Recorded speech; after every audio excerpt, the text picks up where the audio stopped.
فرماتے ہیں بس میری قیمت پڑ گئی, میرا قد اونچا ہو گیا. حضرت خالد بن ولید کہتے ہیں میں نے بھی کہا اب بات کیا کرنی ہے, اب تو گزارش ہی کرنی ہے, اب مدعا کیا سنانا ہے, اب تو بات کرنی ہے. فرماتے میں آگے بڑھا اور جیسے بھی ہوا میں نے حضرت عمار بن یاسر کو راضی کیا. حضرت عمار کہتے ہیں ایک وقت وہ تھا اور ایک وقت یہ ہے, جب دونوں وقتوں کو دیکھتا ہوں تو کہتا ہوں الحمدللہ رب العالمین. یہ ساری تعریفیں اس رب کے لیے ہیں جو تمام جہانوں کو پالنے والا. وقت دیں معاملات کو, ٹائم دیں. آپ دیکھیں اللہ تبارک و تعالیٰ بڑا کریم ہے, وقت کے ساتھ جب چیزیں تبدیل ہوتی ہیں اپنے ٹائم کے. حضرت بلال حبشی رضی اللہ تعالیٰ, بڑا مشکل نہیں, اکیلا آدمی, غریب آدمی, مکے کے سارے سرداروں کے قابو آ گیا. حضرت حسان میں نے خود اپنی آنکھوں سے دیکھا حضرت بلال کے گلے میں رسی ڈال کے بچے کھینچا کرتے تھے. یار خاصا مشکل کام نہیں.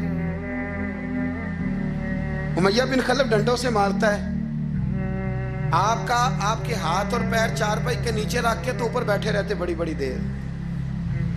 بڑی تکلیف نہیں, بڑی اذیت نہیں.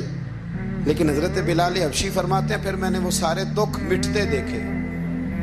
وقت بیت گیا. وہی امیہ بن خلف ایک دن گھوڑے پہ تھا, گھوڑے اپنے کو تیار کر رہا تھا, لگام ڈال رہا تھا.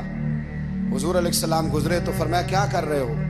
کہنے لگے اس گھوڑے پر بیٹھ کے آپ کو شہید کروں گا. تو حضور فرمانے لگے تیاری کر لے, تجھے قتل میں نہیں کرنا ہے. پھر جنگ کے موقع پہ نا ہلکی سی خراش لگائی رسول پاک نے اسے, یہاں گلے پہ. تڑپتا تھا, روتا تھا, سسکتا تھا. لوگ کہتے تھے امیہ کیا ہو گیا, اتنا سیانہ بندہ یہ کیا کرتا ہے؟ تو کہنے لگا تمہیں پتہ نہیں مجھے تکلیف کتنی ہے. ضرب تو چھوٹی ہے پر تمہیں پتہ نہیں لگائی کس نے ہے تو چھوٹی پر تمہیں خبر نہیں کہ لگائی کس نے ہے, کس نے یہ ضرب لگا دی ہے. پھر تڑپ کر سسک کر مرا. حالات بدل جاتے ہیں, حالات میں تبدیلیاں آ جاتی ہیں. ہم وقت نہیں دینا چاہتے. ہمارے اندر جو حوصلے کی کمزوری ہوتی ہے, ہمارے اندر جو وہ ایک بہت بڑا معاملہ ہوتا ہے کہ کسی بھی طریقے سے یہ معاملہ ختم ہو, کسی بھی طریقے سے شفا ہو, جلد از جلد ہم اس بات سے نکلیں, تو یہ بات ہماری درست نہیں ہے. ہمیں وقت دینا چاہیے. تو یاد رکھ میرے بھائی, جب آپ ثابت قدم, حضرت خباب رضی اللہ تعالی عنہ, بخاری میں ذکر ہے, کتب حدیث میں, کتب سیرت میں ذکر. حضرت خباب رضی اللہ تعالیٰ عنہ نے اس وقت کلمہ پڑھا جب ابھی 5 لوگ کلمہ پڑھتے تھے. کل بندے السابقون الاولون. آپ فرماتے ہیں جس عورت کا میں غلام تھا نا, ام انمار اس کا نام تھا, وہ مجھے بڑی سخت سزائیں دیتی تھی. آپ لوہار کا کام کرتے تھے. سلاخیں, آپ کو پتہ ہے لوہار سلاخ رکھتا ہے پہلے آگ میں, بھٹی میں, پھر وہ جب پوری طرح تپتی ہے پھر کچھ بنتا ہے. لوہار کا کام کرتے تھے. آپ فرماتے ہیں ام انمار میرے ساتھ یہ کرتی کہ مجھے سخت اذیت دیتی, کلمہ چھوڑنے پر مجبور کرتی. ایک دفعہ تو ایسے ہوا کہ اس نے کافروں کی ڈیوٹی لگائی. میں گلی سے گزر رہا تھا, مجھے نہیں پتا تھا ان کی پہلے سے تیاری ہے. انہوں نے کوئلے جلا کے رکھے ہوئے تھے. مجھے پکڑا, میرا کرتا زبردستی اتارا, کوئلوں پہ لٹا دیا اور میرے وجود پر وزنی پتھر رکھ دیے. فرماتے ہیں میری چربی پگھلی تو کوئلے بجھے. یہ شہادت گاہ الفت میں قدم رکھنا. لوگ آسان سمجھتے ہیں مسلمان ہونا. زخم پہ زخم کھا کے جی, خون جگر کے گھونٹ پی, آہ نہ کر لبوں کو سی. یہ عشق ہے کوئی دل لگی نہیں, اس میں بڑی برداشت کرنی پڑتی ہے.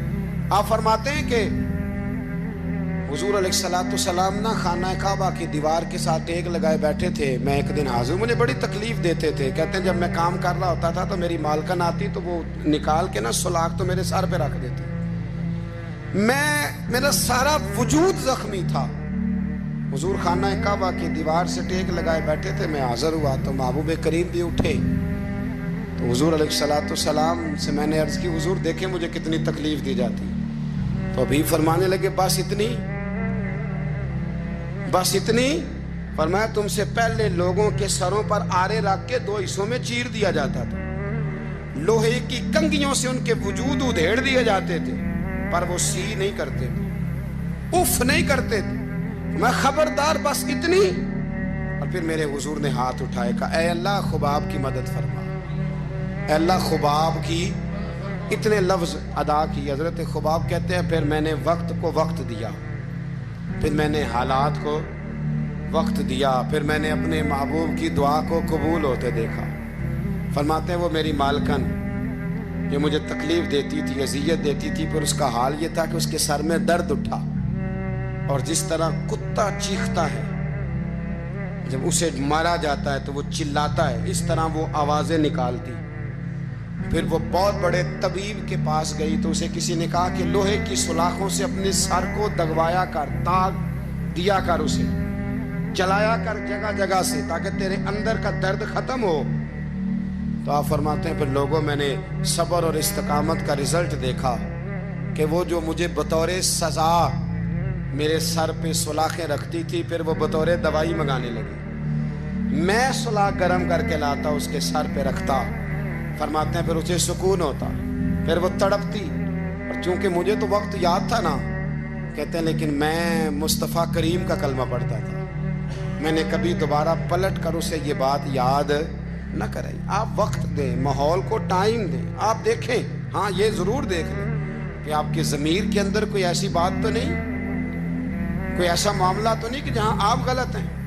اور اگر ایسا نہیں پھر آپ وقت دیں آنے والے اسباب کو. ہم نہ بڑی جلدی ہے, ہمیں دعا کرائی ہے تو آج شام تک مسئلہ ٹھیک ہونا چاہیے, دعائی کھائی ہے تو طبیعت شام تک ٹھیک ہونی چاہیے. اگر ہم راہ حق کے مسافر ہیں تو شام کو ہمیں قرب الہی مل چکا ہو, حضور کی بارگاہ کے ہم حضوری ہو چکے ہیں. ایسا نہیں ہے. آپ وقت دیں, سفر کو جاری رکھیں, تسلسل کے ساتھ سفر کریں.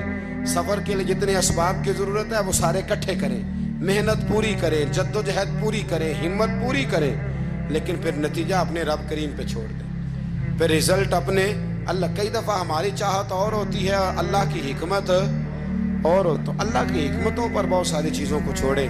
دعا کرتا ہوں اللہ کے حضور اللہ ہمیں سمجھنے کی توفیق عطا فرمائے. آخر دعوانا الحمدللہ.